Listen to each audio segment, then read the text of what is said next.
It's 18 after 7. We are in the second hour of TMS on this motivational Monday edition of the show here in E. If you have just joined us, welcome. We have to talk about this. The Stats SA findings that show that 33,000 young girls are mothers, with 660 of those young girls being younger than 10 years old. Can you imagine? That's alarming and calls for intense and deliberate intervention, right? Recently, the Department of Basic Education has gazetted a new policy that obligates schools to report the pregnancy of girls younger than 16.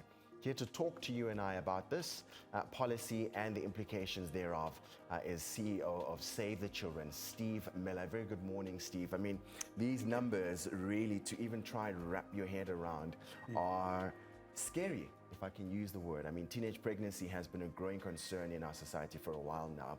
Talk us through this new policy and what it actually means. Yeah, no, you're entirely correct. This is very scary for the country. I think, as you mentioned, teenage pregnancy has been with us for a very long time. But what we've seen during COVID is a spike, and that's got everybody very worried about the situation here. So I think, and we can get into it a little bit about responsibility, but certainly this new policy is speaking to everybody playing their role, and at least let's get an understanding of what the situation is, so that we can work with it. And by everybody, this means me as a father with daughters, their mom, the guardian or the teachers at school, but even their peers, right? So all of us. Yeah, look, in our world of development, everything is interconnected. It's like a web. Right. And often what you do, there's a social issue, and you look at it from the outside and you're looking for that silver bullet that's going to somehow solve this issue. Yeah. And that silver bullet does not exist. Right. Everything is connected. So if you're going to get to the heart of teenage pregnancy, what you're looking at are issues of poverty, you're looking at gender-based violence, you're looking at gender inequality, and you've got to come at that from so many different angles. Sure. This problem has been ongoing in our country for a while now, Steve. I mean, why do you think we have allowed it to get to this point even? Yeah, so again, it's difficult to point fingers, but if I were to speak to you about a solution, I would talk about a whole of society approach. Okay. And yes, the duty bearer, the government, has a big role to play here. Okay, it's a normal South African story. We have policies in place, but they're not being implemented on the ground. Right. We have people in positions of power who are making irresponsible statements, like our colleague, the MEC of Health in Limpopo recently, and that doesn't help anything. So certainly the government has a strong role to play, but you and I have a role to play. Right. Communities have a role to play. Faith-based leaders, traditional leaders, each of us in our own way can really contribute to changing the situation for children and moving it away. I think, not to go too much into that scandal from last week, but that idea that the fault lies either with the girl child or even the boy child is wrong. We need to see this in its broader context. We need to see that we're all connected in some shape or form. We need to make a change. There's a deeper underlying issue, as it were. I mean, it can't just boil down to the children caught in the act, and we can't put the blame solely on them. There are other problems that got them to that point, right? Yeah. So what sort of work does Save the Children do in order to safeguard our children, their well-being? I'd even go as far as saying their future, Steve. Yeah, so Save the Children is a child rights organization, and what that means is we promote and defend the rights of children to a quality education, good health care, to be free from harm, etc. So we approach this from a rights-based perspective. We're one organization, and there's so many good organizations. If I could give a shout out to Rays of Hope as an example, and Alex, those guys are doing wonderful work, but we've all got to connect to each other again. If you're now facing this highly complex environment and you're trying to make a change, got to connect to others.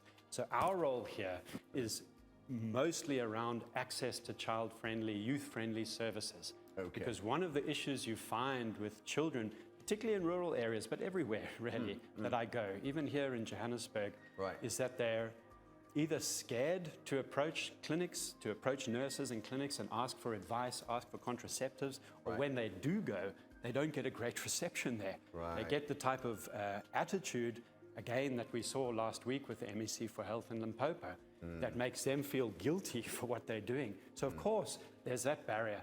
So our work is focused at the moment in the Nkomati district. We do a cross-border work on HIV and teenage pregnancy, and it's mostly around this access to services. But then we link up with others and we try our best to approach the issue from different angles. And I imagine young people will obviously be scared to go to these institutions because they know that they're going to be re-victimized or stigmatized, and the nurse will come as an angry mom saying, why you shouldn't even be here asking for these things, why are you doing this, etc. So they're not going to come back, and they're going to tell the others as well that, no, I went to this other place and this nurse told me this, she gave me a huge, it wasn't even a conversation. Yeah. Right? I was reprimanded, as it were. Yeah.